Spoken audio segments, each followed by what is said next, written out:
Assalamualaikum warahmatullahi wabarakatuh. Perkenalkan, nama saya Yulianti.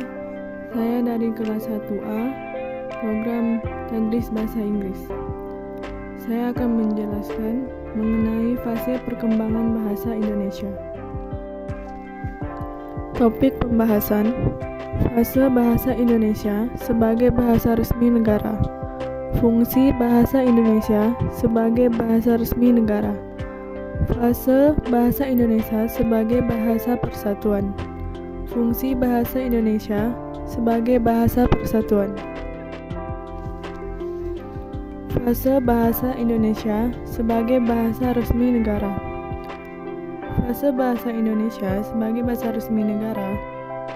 Fase ini memiliki durasi waktu terlama, sejak tanggal 18 Agustus 1945 melalui penetapan pasal 36 UUD 1945 hingga seminar politik bahasa pada tahun 1999.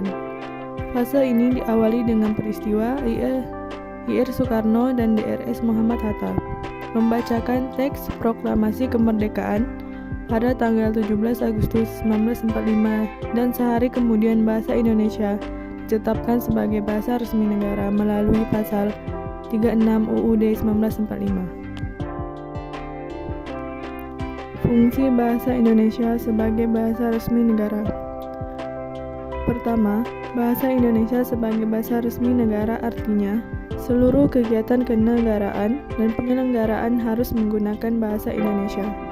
Kedua, bahasa Indonesia sebagai pengantar pendidikan. Di Indonesia, kegiatan belajar mengajar di sekolah maupun di perguruan tinggi menggunakan bahasa Indonesia sebagai pengantarnya.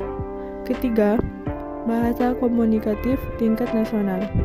Dalam hal ini, bahasa Indonesia berfungsi sebagai alat perhubungan dalam kepentingan perencanaan dan pelaksanaan pembangunan nasional serta kepentingan pemerintah yang lainnya. Keempat, bahasa media massa. Penyampaian berita lewat media massa juga menggunakan bahasa Indonesia sebagai bahasa baku. Kelima, bahasa pengembangan dan pemanfaatan ilmu pengetahuan dan teknologi. Fase bahasa Indonesia sebagai bahasa persatuan. Bahasa Indonesia sebagai bahasa persatuan bangsa oleh para pemuda yang mengikuti Kongres Pemuda II di Jakarta pada tanggal 27 sampai 28 Oktober 1928 saat itu. Para pemuda dan berbagai organisasi daerah mengucapkan ikrar bernama Sumpah Pemuda. Poin ikrar Sumpah Pemuda ketiga menjadi dasar pijakan atas pengakuan bahasa Indonesia sebagai bahasa pemersatuan. Dari segi pemaknaan, bahasa persatuan menjadi wahana pemersatu seluruh elemen bangsa.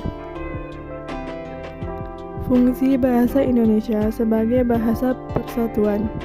Menurut Susanto, fungsi bahasa Indonesia sebagai pemersatu ialah: yang pertama, informatif, menyampaikan informasi timbal balik antara anggota keluarga maupun anggota-anggota masyarakat. Kedua, ekspresi diri, menyalurkan perasaan, sikap, gagasan, emosi, atau tekanan perasaan pembaca. Ketiga, adaptasi dan integrasi, menyesuaikan dan membaurkan diri dengan masyarakat. Keempat, kontrol sosial, mempengaruhi sikap dan pendapat orang lain. Baiklah, sekian dari saya. Wassalamualaikum warahmatullahi wabarakatuh.